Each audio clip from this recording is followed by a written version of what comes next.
আর আমরা মহিলাদের নামাজের কথা তো আর বলার দরকার রাখে না। মহিলারা যে নামাজ পড়ে, জোহর নামাজ পড়তো, আসর পড়তো, কি চাষি আমি যে জোহর নামাজ আসর পড়তে নেছে তো বাজানো কামের লেগে পানি পাইছি না, যেমন ব্রাহ্মণবাড়িয়ার বাসা কইরা কাজের লেগে অবসর পাইছি না।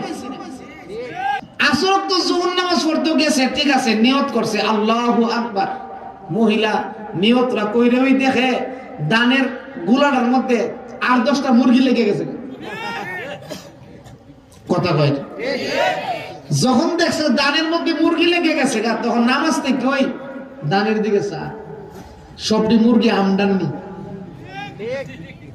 সবটি মুরু আমরানি, দেখে 2টা মুরগা শুধু আমরা আর বাকি 6টা মানুষের। তখন নামাজ থেকে ওই মুরুব দুরা হিস কথা কর।